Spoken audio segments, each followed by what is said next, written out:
Last video की अगर हम बात करें तो हमने देखा था अकाउंटिंग की डेफिनेशन और उससे हमने डिराइव की थी अकाउंटिंग साइकिल। और अगर आपने वो वीडियो नहीं देखी है तो सिर्फ 15 मिनट लगेंगे, नीचे लिंक गिवन है, आप उसे पहले देख लीजिए ताकि ये वीडियो आपको बेटर तरीके से समझ में आए। और अगर आप ऐसे हैं जिन्हें पहले से पता है इन सब चीज़ों के बारे में तो मैं सजेस्ट करूँगी कि वो सारी चीज़ें स्पीड इंक्रीज करके देख लीजिए ताकि एक क्विक रिकैप हो जाए, क्विक रिफ्रेश मिल जाए आपको।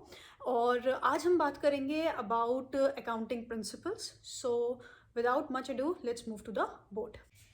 चलिए मान लेते हैं कि कोई बिजनेस है, किसी भी चीज़ का बिजनेस है, और मैंने आपसे कहा कि आपको मुझे 3 या 4 लोग आइडेंटिफाई करके बताने हैं जो इस बिजनेस का मुनाफा जानने में और इसकी फाइनेंशियल हेल्थ जानने में इंटरेस्टेड होंगे। क्वेश्चन क्लियर है सबको?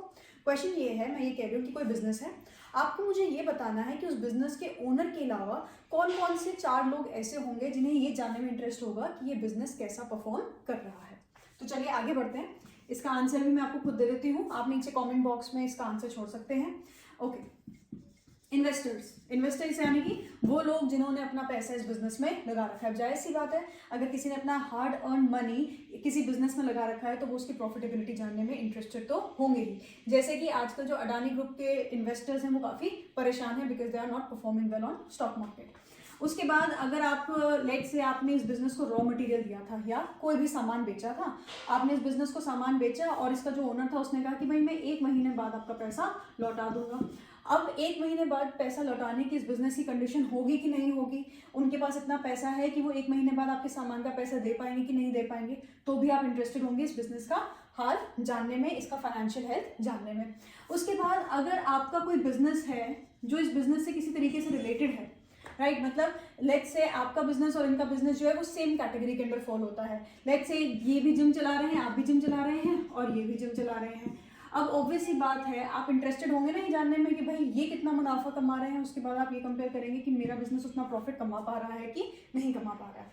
इसी तरीके से अगर आप सोचने बैठेंगे तो आपको एंड नंबर ऑफ लोग ऐसे मिलेंगे जो इस बिजनेस से किसी ना किसी तरीके से एसोसिएटेड है। जैसे कंज्यूमर है, राइट, वो लोग जो इस बिजनेस से सामान खरीदते हैं, राइट, वो लोग जो इस बिजनेस को सामान बेचते हैं। तो ऐसे बहुत सारे लोग होंगे, या ऐसा बैंक जिसने लोन दे रखा है इस बिजनेस को।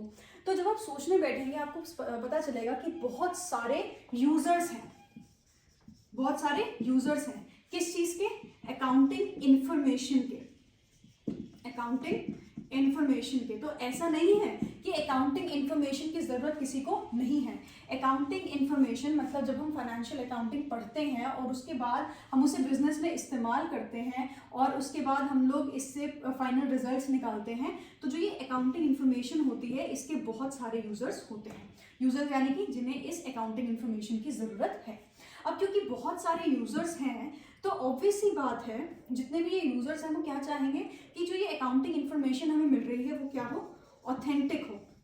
ऑथेंटिक यानी कि वो सही हो। बिल्कुल ऐसा ना हो कि किसी बिजनेस ने अपने प्रॉफिट को ओवर इवैल्यूएट कर दिया, मतलब किसी बिजनेस ने ऐसे ही बता दिया कि उनका प्रॉफिट जो था वो बहुत हाई हुआ था, राइट। तो इसीलिए हम क्या चाहते हैं कि अकाउंटिंग इन्फॉर्मेशन तो मिले और उसके साथ साथ एक बहुत इंपॉर्टेंट पॉइंट है कि जो अकाउंटिंग इन्फॉर्मेशन हमें मिल रही है वो सही होनी चाहिए। तो इस अकाउंटिंग इन्फॉर्मेशन के सही होने के लिए हम लोग कुछ प्रिंसिपल्स फॉलो करते हैं, कुछ उसूल फॉलो करते हैं जिन्हें बोला जाता है generally accepted accounting principles, right. Accounting principles हम इन्हें क्यों बोल रहे हैं? क्योंकि अकाउंटिंग प्रिंसिपल्स, क्योंकि ये प्रिंसिपल्स जो है वो किससे रिलेटेड है? अकाउंटिंग से रिलेटेड है कि हम लोग अकाउंट्स किसी भी बिजनेस के कैसे प्रिपेयर करेंगे। और जनरली एक्सेप्टेड का मतलब क्या है? जनरली मतलब ज्यादातर बिजनेस हाउसेस, ज्यादातर लोग इसे क्या करते हैं? मानते हैं। मतलब इन प्रिंसिपल्स को मान्यता प्राप्त है कि इन्हें सारे बिजनेस हाउसेस फॉलो करेंगे। इसीलिए इन प्रिंसिपल्स को फॉलो करते हुए जो अकाउंटिंग इंफॉर्मेशन जनरेट होगी वो सही मानी जाएगी। इन्हें हम बोलते हैं जनरली एक्सेप्टेड अकाउंटिंग प्रिंसिपल्स। अब जब आप अलग अलग बुक्स को रेफर करेंगे, कहीं पे इन्हें बोला गया होगा कन्वेंशंस, कहीं पे इन्हें बोला जाएगा प्रिंसिपल्स, कहीं पे इन्हें बोला जाएगा कंसेप्ट्स, कहीं पे इसे कुछ और बोला जाएगा, डिसिप्लिन बोला जाएगा, राइट। तो अलग अलग नामों से आपको इन्हें आइडेंटिफाई किया जाएगा अलग अलग बुक में, अलग अलग टेक्स्ट बुक, अलग अलग ऑथर के हिसाब से। लेकिन हमें कंफ्यूज नहीं होना है क्योंकि सबका जो मतलब है वो सेम है। ये सब क्या है, साइनोनिम है, मतलब एक ही मतलब है इन सब का। मतलब ये इनका मोटिव सिर्फ एक ही है कि हमें क्या करना है, कुछ ऐसे set of rules and regulations बताने हैं जिसकी वजह से जो अकाउंटिंग का जो पूरा प्रोसेस है वो यूनिफॉर्म हो सके, वो एक जैसा हो सके। इसीलिए हम इन्हें कलेक्टिवली बोल देते हैं जनरली एक्सेप्टेड अकाउंटिंग प्रिंसिपल्स। चलो, तो जब मैं कहूँगी GAAP तो उसमें आपके अकाउंटिंग कंसेप्ट भी आ जाएंगे, उसमें आपके अकाउंटिंग कन्वेंशंस भी आ जाएंगे, और भी जिन भी नामों से इन्हें आइडेंटिफाई किया जाएगा वो सब generally accepted accounting principles GAAP के अंदर कवर हो जाएंगे। अब है तो बहुत सारे अकाउंटिंग प्रिंसिपल्स, लेकिन जो कुछ प्राइम इंपॉर्टेंस के हैं हम उन्हें पढ़ेंगे। और रीज़न ये है क्योंकि हमारे अकाउंट्स में बेटा जो मेजर पार्ट है वो वैसे प्रैक्टिकल है, लेकिन प्रैक्टिकल को समझने से पहले हमें थोड़ा सा कंसेप्चुअल वर्क तो चाहिए ही है, और उस कंसेप्चुअल वर्क के लिए हमें थोड़ा सा थ्योरी वर्क करना पड़ेगा। और जो ये थ्योरी वर्क है ये आपके एग्जामिनेशन पर्सपेक्टिव से भी बहुत इंपॉर्टेंट है। तो जो मैं आपको आगे जनरली एक्सेप्टेड अकाउंटिंग प्रिंसिपल्स बताऊंगी ये आपके एग्जाम्स में भी बहुत फ्रीक्वेंटली पूछे जाते हैं। तो अगर इनका मतलब आपको क्लियर होगा तो आप आसानी से अच्छे मार्क्स स्कोर कर सकते हैं। हमारा सबसे पहला कंसेप्ट जो हम समझने लगे हैं वो है बिजनेस एंटिटी कंसेप्ट। ये one of the most important concepts हैं, या जनरली एक्सेप्टेड अकाउंटिंग प्रिंसिपल्स में ये बहुत इंपॉर्टेंट पोजीशन होल्ड करता है, जिसे हम बोलते हैं बिजनेस एंटिटी कंसेप्ट। ओके, सबसे पहले इस वर्ड का मतलब समझ लेते हैं जिसे हम बोलते हैं एंटिटी। एंटिटी मतलब होता है बेटा एग्जिस्टेंस। एंटिटी का मतलब होता है एग्जिस्टेंस, राइट। सेपरेट एंटिटी का मतलब डिस्टिंक्ट एंटिटी। आप कहीं पे आपको इसकी जगह डिस्टिंक्ट लिखा हुआ दिखेगा तो कंफ्यूज नहीं होना है, इन सब का मतलब एक ही है। सेपरेट एग्जिस्टेंस, डिस्टिंक्ट एग्जिस्टेंस, इसका मतलब ये है, ये हमें ये बता रहा है कि एक पर्सन था ए, उसने एक बिजनेस स्टार्ट किया, ये उसका बिजनेस था। तो हम लोग ये मान के चलेंगे कि ए जो है वो एक सेपरेट एग्जिस्टेंस है और जो उसका बिजनेस है वो एक सेपरेट एग्जिस्टेंस है। मतलब हम ए और उसके बिजनेस को एक ही यूनिट मानकर नहीं चलेंगे, हम ये मानकर चलेंगे कि ए की एग्जिस्टेंस उसके बिजनेस से अलग है और बिजनेस की जो एग्जिस्टेंस है वो उसके ओनर से अलग है। मतलब ओनर चाहे बदल जाएगा लेकिन बिजनेस जो है वो चलता रहेगा। तो इसे हम बोलते हैं सेपरेट एंटिटी या फिर डिस्टिंक्ट एंटिटी। तो ये है हमारा बिजनेस एंटिटी कंसेप्ट, मतलब जो हमारा बिजनेस है उसकी एग्जिस्टेंस है। तो जनरली एक्सेप्टेड अकाउंटिंग प्रिंसिपल्स के हिसाब से हम लोग ये मानते हैं कि जो एक बिजनेस है उसकी अपनी एक एग्जिस्टेंस है, उसका अपना एक वजूद है, वो लॉ की नज़रों में एग्जिस्ट करता है सेपरेट फ्रॉम इट्स ओनर। तो ओनर अलग है और बिजनेस अलग है। तो इसका मतलब ये है कि ओनर और बिजनेस के बीच में जो ट्रांजेक्शन्स होंगी उन्हें भी दो अलग अलग ट्रांजेक्शन्स माना जाएगा। अब जैसे कि जो ओनर है वो अगर बिजनेस में पैसा लगाता है, पैसा लगा रहा है अगर ओनर, तो इस पैसे को बोला जाता है बेटा कैपिटल, इसे हम बोलते हैं कैपिटल। वो पैसा या पैसे की इक्विवेलेंट कोई भी चीज, कोई भी ऐसी चीज जो पैसे के अगेंस्ट में खरीदी जा सकती है। जब ओनर अपने बिजनेस में कोई भी ऐसी वैल्यूएबल चीज लगाता है तो उसे हम बोलते हैं कैपिटल। और ये जो ये कैपिटल होती है ये बिजनेस पे एक उधार होती है, राइट। इसे हम क्या बोलते हैं, ये उधार होती है बिजनेस पे, और हम लोग अकाउंट्स में उधार को बोलते हैं लायबिलिटी। ये कुछ ऐसी टर्म्स हैं जो आप साथ साथ में नोट करते रहिएगा। हमारा जो नेक्स्ट लेक्चर होगा वो होगा about important terms that we use in accounting, और उसमें हम लोग प्रिसाइसली ये समझेंगे कि कैपिटल का मतलब क्या है और लायबिलिटी का मतलब क्या है। लेकिन अभी के टॉपिक के हिसाब से, सेपरेट एंटिटी कंसेप्ट के हिसाब से आप ये जान लीजिए कि वो पैसा या पैसे के इक्विवेलेंट कोई भी चीज जो ओनर अपने बिजनेस को देता है उसे बोला जाता है कैपिटल। और क्योंकि ये पैसा ओनर ने बिजनेस को दिया है, बिजनेस के पास ये पहले से नहीं था, तो इसीलिए बिजनेस पे ये उधार होता है, और इसीलिए कैपिटल जो होती है वो बिजनेस के लिए लायबिलिटी होती है, क्योंकि अकाउंट्स में उधार का मतलब होता है लायबिलिटी। इसीलिए दूसरा पॉइंट मैंने यहाँ पे लिखा है capital is a liability. Capital, अब याद रखिए हम लोग बिजनेस के पर्सपेक्टिव से सोच रहे हैं, हम लोग इसके पर्सपेक्टिव से नहीं सोच रहे हैं। तो बिजनेस के हिसाब से कैपिटल जो ए ने दी है वो क्या है, लायबिलिटी है, मतलब उधार है। उसके बाद तीसरा पॉइंट है विड्रॉल ऑफ कैपिटल। अब फॉर एग्जाम्पल ए ने बिजनेस में 50,000 रुपये लगाए थे और ए को थोड़े से पैसे की जरूरत पड़ गई, लेट्स से ए को 5,000 रुपये की जरूरत पड़ गई, तो वो क्या करेगा, 5,000 रुपये विड्रॉ कर लेगा बिजनेस में। बिजनेस में कितने की कैपिटल बची, 45,000 की कैपिटल बची। जो ये 5,000 रुपये इसने निकाले हैं इसे हम बोलते हैं बेटा अकाउंट्स में ड्रॉइंग्स। जब ओनर बिजनेस को पैसा देता है तो उसे बोलते हैं कैपिटल, और जब वो उस कैपिटल का कुछ हिस्सा वापस ले लेता है तो उसे बोला जाता है ड्रॉइंग्स। तो इस तरीके से ओनर और बिजनेस के बीच में रिलेशनशिप एग्जिस्ट करता है। जब ओनर बिजनेस को पैसा देता है तो उसे बोलेंगे कैपिटल, और जब बिजनेस से पैसा निकालता है तो उसे हम बोलेंगे विड्रॉल या फिर ड्रॉइंग्स, राइट। तो ये है हमारा थर्ड पॉइंट। उसके बाद फोर्थ पॉइंट है हमारा accounting from perspective of business. अब हमें याद रखना है, हमें अकाउंट्स ए के हिसाब से नहीं बनाने, हमें किसके हिसाब से बनाने हैं, बिजनेस के हिसाब से बनाने हैं। ए चाहे तो अपना अकाउंट अलग से मेंटेन कर सकता है, लेकिन अभी हम क्या सीख रहे हैं, हम फॉर्मल फाइनेंशियल अकाउंटिंग सीख रहे हैं, जो किसके लिए होती है, बिजनेस के लिए होती है। तो इसीलिए हम लोग जो अकाउंट्स बनाएंगे वो किसके हिसाब से बनाएंगे, बिजनेस के हिसाब से बनाएंगे। अब जैसे इसमें मैं एग्जाम्पल देती हूँ, ए के बच्चे थे, उसने क्या किया, अपने बच्चों की स्कूल की फीस पे की है।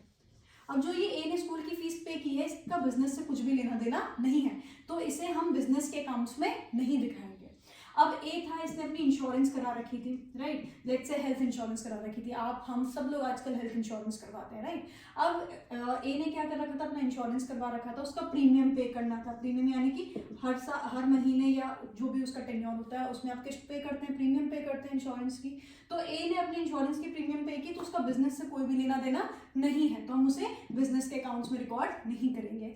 वही अगर ए ने बिजनेस की इंश्योरेंस कराई और उसका प्रीमियम पे किया, जैसे अब बिजनेस में आग ना लग जाए या कुछ लॉस ना हो जाए, चोरी ना हो जाए, इसीलिए बिजनेस का इंश्योरेंस कराना भी जरूरी है। तो इस बिजनेस के इंश्योरेंस के लिए जो प्रीमियम जाएगा वो किसके अकाउंट्स में शो होगा, वो बिजनेस के अकाउंट्स में शो होगा। तो ये है हमारा सबसे पहला प्रिंसिपल, या फिर जैसे हम कंसेप्ट कहते हैं, business entity concept. Business entity मतलब एग्जिस्टेंस, मतलब बिजनेस की अपनी एक इंडिविजुअल एग्जिस्टेंस है, सेपरेट फ्रॉम इट्स ओनर, और इसी वजह से जो पैसा ओनर बिजनेस को देगा वो होगी कैपिटल, जो वापस एक्सट्रैक्ट करेगा उसे बोलेंगे ड्रॉइंग्स, और बिजनेस के अकाउंट्स आपके ओनर के अकाउंट से अलग चलेंगे। ये है हमारा पहला कंसेप्ट, और अगर आप इन सब पॉइंट्स को अपने आंसर में कवर कर लेंगे तो कोई भी आपके मार्क्स डिडक्ट नहीं कर सकता है। अब बात कर लेते हैं तो और कंसेप्ट्स की, मनी मेजरमेंट कंसेप्ट और going concern concept. Okay, money measurement concept इसे हम पहले वाली वीडियो में भी देख चुके हैं। जब हमने अकाउंटिंग की डेफिनेशन पढ़ी थी तो मैंने वहाँ पे भी आपको बताया था, events which are of financial nature, मतलब हम अकाउंट्स में सिर्फ और सिर्फ ऐसी चीज़ों को रिकॉर्ड करते हैं जिससे पैसे की टर्म्स में मेजर किया जा सकता है। तो हम सिर्फ और सिर्फ मॉनेटरी ट्रांजेक्शंस को रिकॉर्ड करते हैं, सिर्फ और सिर्फ मॉनेटरी ट्रांजेक्शंस को एड्रेस करते हैं, एक्नॉलेज करते हैं फाइनेंशियल अकाउंटिंग में। जैसे आप सोच सकते हैं कि कौन कौन सी मनी की ट्रांजेक्शंस है। आपने किसी को सैलरी दी, ठीक है, आपने रेंट पे किया, आपको कहीं से सामान बेचकर पैसा मिला, सेल्स जिसे हम बोलते हैं, कहीं से रेवेन्यू अर्न हुआ, राइट, आपने कोई मशीनरी खरीदी, आपने कोई नई बिल्डिंग खरीदी, राइट। ये सारी जो ट्रांजैक्शंस हैं इन्हें हम पैसे की टर्म्स में मेजर कर सकते हैं, इसीलिए सिर्फ ऐसी ट्रांजैक्शंस को हम लोग अकाउंटिंग में कंसिडर करते हैं।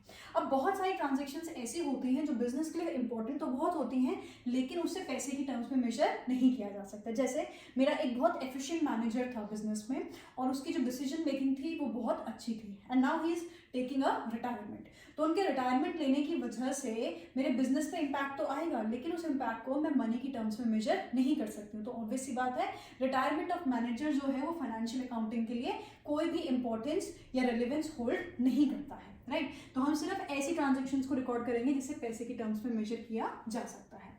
और दूसरा एस्पेक्ट इसका ये है कि उसे रिकॉर्ड भी हम सिर्फ कौन सी टर्म्स में करेंगे, पैसे की टर्म्स में ही करेंगे। Let me explain what I mean. अब फॉर एग्जाम्पल किसी भी कोई भी एक बिजनेस ले लीजिए, उसमें 3 तरीके की मशीनरी चाहिए थी, एक मशीनरी ए, एक मशीनरी बी, एक मशीनरी सी, राइट। उसके बाद आपने कुछ सामान खरीदा, रॉ मटेरियल खरीदा। लेट्स से रॉ मटेरियल में आपको चाहिए था, एक एक्स गुड चाहिए था, एक वाई गुड चाहिए था।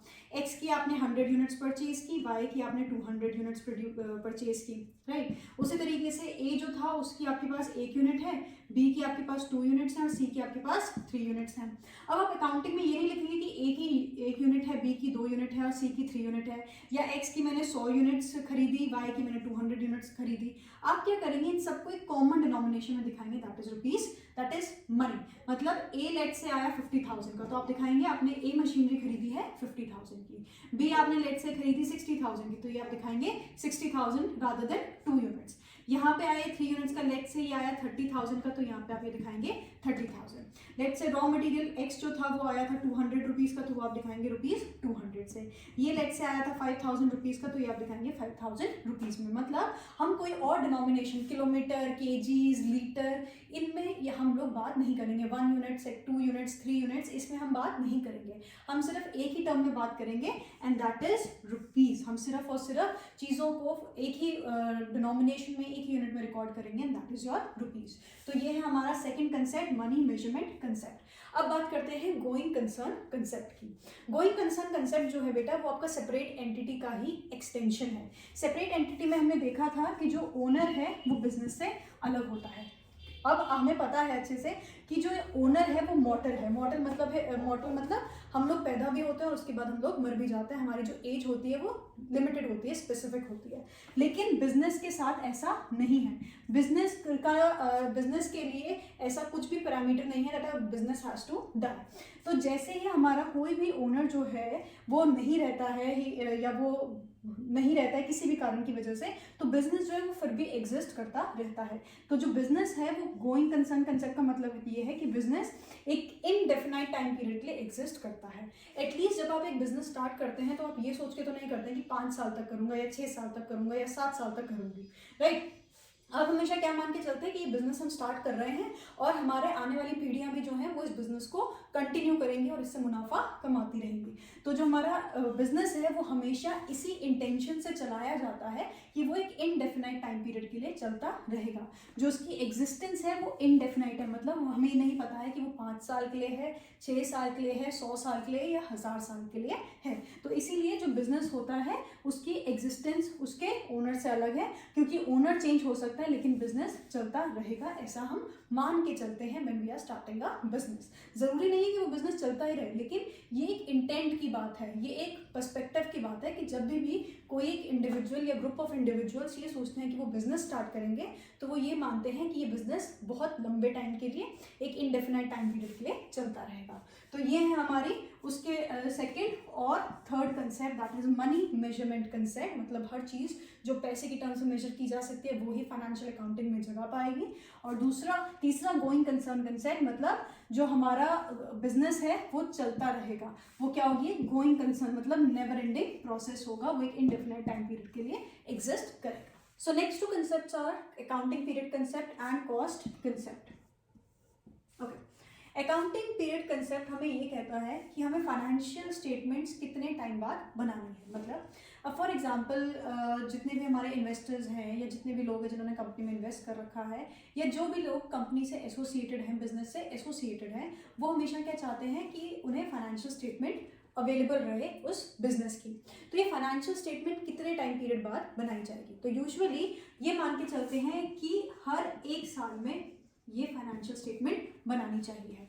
अब ये ज़रूरी क्यों है, क्योंकि ये हेल्प करती हैं डिसीजन मेकिंग। फॉर एग्जांपल कोई पॉलिसी इंप्लीमेंट की गई बाय मैनेजमेंट, कोई नई प्रैक्टिस लेकर आया है मैनेजमेंट और उन्हें ये देखना है कि उस प्रैक्टिस का या उस पॉलिसी का प्रॉफिट पे या रेवेन्यू पे क्या असर आया है, और अगर अच्छा असर आया तो उसे वो कंटिन्यू करेंगे और अगर अच्छा असर नहीं आया है तो वो उस पॉलिसी को हटा देंगे। तो डिसीजन मेकिंग के लिए भी जो ये फाइनेंशियल इन्फॉर्मेशन होती है, जो फाइनेंशियल स्टेटमेंट्स होती हैं जो बताती हैं कि एक बिजनेस कैसा परफॉर्म कर रहा है, ये बहुत ज़रूरी होती है। इसलिए एक रेगुलर इंटरवल के बाद फाइनेंशियल स्टेटमेंट को प्रिपेयर करना ज़रूरी हो जाता है।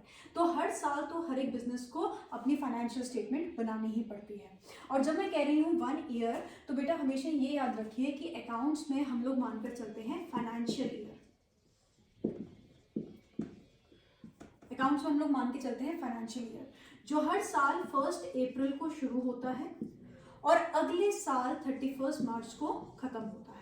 और इसी के हिसाब से यूजुअली, मैं ये नहीं कह रही हूँ हमेशा, लेकिन यूजुअली इसी हिसाब से हमारे अकाउंट्स प्रिपेयर किए जाते हैं स्टार्टिंग फ्रॉम 1 अप्रैल। अब जैसे इस साल का है तो 1 अप्रैल 2023 को नया अकाउंटिंग ईयर शुरू होगा और अगले साल 31 मार्च 2024 को ये अकाउंटिंग ईयर खत्म हो जाएगा। तो 31 मार्च 2024 को बिजनेस अपनी फाइनेंशियल स्टेटमेंट दिखाएगा और बताएगा कि इस टेन्योर में उसने कैसा परफॉर्म किया है, राइट। अब मैं कह रही हूँ यूजुअली, मतलब अक्सर ऐसा होता है, ज़रूरी नहीं है कि हर बिजनेस यही फॉलो करे, वो कैलेंडर ईयर भी फॉलो कर सकते हैं। हम लोग ये फॉलो करते हैं जैसे बजट में फॉलो होता है। आपको पता है कि बजट भी हर साल इसी तरीके से आता है और इसीलिए हम इसे फाइनेंशियल ईयर बोलते हैं। अब जो हमारी कंपनीज एक्ट 2013 है और जो हमारा इनकम टैक्स एक्ट है वो हमें कहता है कि हर साल एवरी ईयर, हर एक साल में फाइनेंशियल स्टेटमेंट्स प्रिपेयर करी जानी चाहिए है। और उसी के साथ जितनी भी लिस्टेड कंपनीज होती है, लिस्टेड कंपनीज यानी कि जो स्टॉक एक्सचेंज पर नजर आती हैं, ऐसी कंपनी जो स्टॉक एक्सचेंज पे अवेलेबल हैं, उन्हें बेटा हर क्वार्टर में अपने क्वार्टरली रिजल्ट्स दिखाने पड़ते हैं। उनके लिए ज़रूरी होता है कि वो हर क्वार्टर में, एक साल में 4 क्वार्टर्स होते हैं, तो उन्हें क्या करना होता है, 3 महीने का एक क्वार्टर होता है, तो उन्हें क्वार्टरली रिजल्ट्स पब्लिश करने पड़ते हैं। तो क्या बता रही हूँ मैं आपको कि वैसे हर एक बिजनेस को एक साल में अपने अकाउंट्स प्रिपेयर करने होते हैं, हर साल तो करना ही करना है। वो छोटे टेन्योर में भी कर सकते हैं, वो उनकी अपनी इच्छा है। लेकिन जितनी भी ऐसी कंपनीज हैं जो स्टॉक एक्सचेंज पे लिस्टेड हैं, मतलब जिनका नाम आपको स्टॉक एक्सचेंज पर नजर आएगा, उन्हें अपने क्वार्टरली रिजल्ट्स पब्लिश करने पड़ते हैं, लोगों को दिखाने पड़ते हैं कि उन्होंने हर क्वार्टर में कैसा परफॉर्म किया है। So this is your accounting period concept. तो यूजुअली अकाउंटिंग पीरियड जो होता है वो 1 फाइनेंशियल ईयर जितना होता है, विच इज 12 मंथ्स। ओके, उसके बाद हम लोग आते हैं कॉस्ट कंसेप्ट। ये बहुत ईजी सा कंसेप्ट है जो ये कहता है कि जब भी आप कोई असेट एक्वायर कर रहे होते हैं, अभी असेट का मतलब हम लोग नेक्स्ट वीडियो में डिटेल में समझेंगे, अभी के लिए मैं ये समझ रही हूँ कि आप जानते हैं ये असेट क्या होता है। जैसे मैं यहाँ पे एग्जांपल ले रही हूँ, मशीनरी या फिर बिल्डिंग या कोई भी ऐसी चीज़। तो जैसे मैंने मशीनरी खरीदी 1 लाख रुपीज़ की, या लेट्स से कितना भी अमाउंट ले लीजिए, 1 लाख रुपीज़ की मशीनरी खरीदी, लेकिन मैंने उसे बाहर की किसी कंट्री से मंगवाया है, इंपोर्ट करवाया है, और उसे फिट करने के लिए अपने प्लांट में मुझे स्पेशलाइज मैकेनिक्स की, इंजीनियर्स की ज़रूरत पड़ी, जिन्होंने मुझसे 10,000 रुपीज़ लिए हैं। तो 10,000 मेरे इंस्टॉलेशन में लगे हैं, और लेट्स से 30,000 लगे हैं इस मशीनरी को इंपोर्ट करवाने में।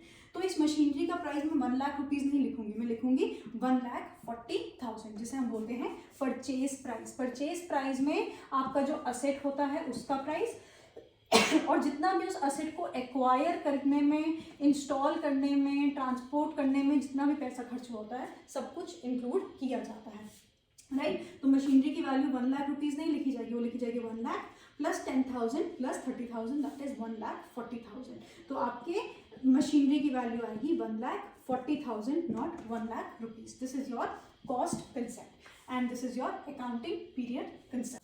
नेक्स्ट हम बात करेंगे about matching concept, full disclosure concept and consistency concept. जो मैचिंग कंसेप्ट है वो ये कहता है कि आप अपने फाइनेंशियल अकाउंट्स जितने भी टेन्योर के लिए प्रिपेयर कर रहे हैं, चाहे आप एक साल के बना रहे हैं, एनुअली बना रहे हैं, सेमी एनुअली बना रहे हैं, या फिर क्वार्टरली बना रहे हैं, आपको उस टेन्योर के एक्सपेंसेस उसी टेन्योर के रेवेन्यू से मैच करने पड़ेंगे।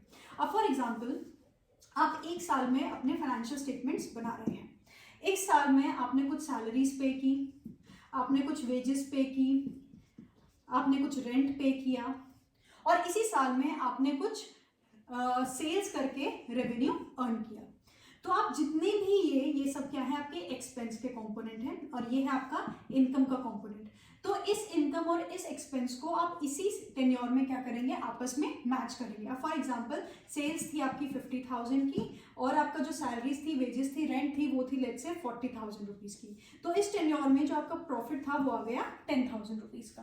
अब अगले साल जब आप अपने प्रॉफिट्स बनाना शुरू करेंगे, जब आप अपना यही इसी तरीके से आप अपना प्रॉफिट एंड लॉस स्टेटमेंट बनाना शुरू करेंगे, या आप ये देखना शुरू करेंगे कि मुनाफा हुआ है या नुकसान हुआ है, तो पिछले साल की सेल्स आप काउंट नहीं करेंगे, क्योंकि उस साल की सेल्स आपने उसी साल के एक्सपेंसेस के अगेंस्ट में मैच करनी है।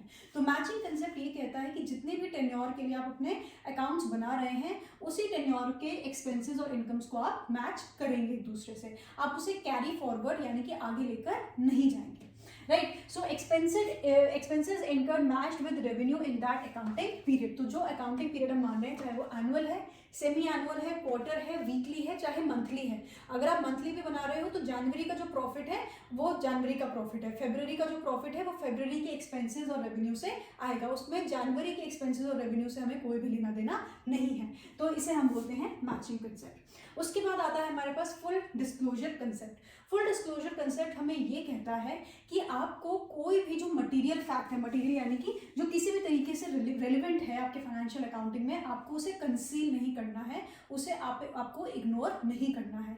आपको जितना भी फाइनेंशियल अकाउंटिंग से रिलेटेड डेटा है, जो आपके इन्वेस्टर्स को चाहिए होगा, जो गवर्नमेंट को चाहिए होगा, जो किसी भी इंटरेस्टेड इंडिविजुअल को चाहिए होगा, उसे आपको अपनी फाइनेंशियल अकाउंटिंग की जो आप स्टेटमेंट्स दिखाएंगे उसमें दिखाना पड़ेगा। This is the concept of full disclosure, ताकि आपके जो अकाउंट्स हैं वो ट्रू और फेयर माने जा सके। और ऐसी इंफॉर्मेशन जो आप अकाउंट्स में नहीं दिखा सकते हैं उसे नीचे दिखाते हैं, और ऐसे चीज़ों को हम बोलते हैं फुट नोट। जब कोई एडिशनल इन्फॉर्मेशन अकाउंट्स के बारे में नीचे गिवन होती है उसे हम बोलते हैं फुट नोट। तो फुट नोट्स के थ्रू और आपके अकाउंट्स के थ्रू आपकी सारी इन्फॉर्मेशन आपके जो इंटरेस्टेड इंडिविजुअल्स हैं उन तक पहुंच जानी चाहिए है। तो आपका जो अकाउंटिंग डेटा होता है वो फुल्ली डिस्क्लोज्ड होना चाहिए है, वो पूरा ट्रांसपेरेंट होना चाहिए है। उसके बाद है कंसिस्टेंसी कंसेप्ट। कंसिस्टेंसी कंसेप्ट का मतलब ये होता है कि जो अकाउंटिंग प्रोसीजर आप इस साल इस्तेमाल कर रहे हैं आप वही अगले साल भी इस्तेमाल करेंगे, उसके आने वाले साल भी इस्तेमाल करेंगे, और अगर आपको कभी उसमें चेंज करने की ज़रूरत पड़ेगी तो आप सब लोगों को बता देंगे कि हमने पिछले साल से ये चेंजेस किए हैं और जो 4th ईयर है उसमें ये चेंजेस करके हमने अकाउंट्स प्रिपेयर किए हैं। ऐसा इसलिए किया जाता है, अब फॉर एग्जाम्पल 1st ईयर में बिजनेस को प्रॉफिट हुआ था 50,000 का, 2nd ईयर में उन्हें हुआ था 60,000 का, 3rd ईयर में हुआ था 70,000 का, और 4th ईयर में हुआ था 80,000 का। तो अगर मुझे इन्हें कंपेयर करना है तो ज़रूरी है कि इन प्रॉफिट को सेम तरीके से कैलकुलेट किया गया हो, सेम प्रोसीजर से इसे कैलकुलेट किया गया हो, और अगर इसे सेम तरीके से कैलकुलेट नहीं किया होगा तो ऑब्वियस सी बात है they are not comparable with one another. तो इसीलिए ये 3 हमारे कंसेप्ट हैं, matching concept, full disclosure and consistency concept.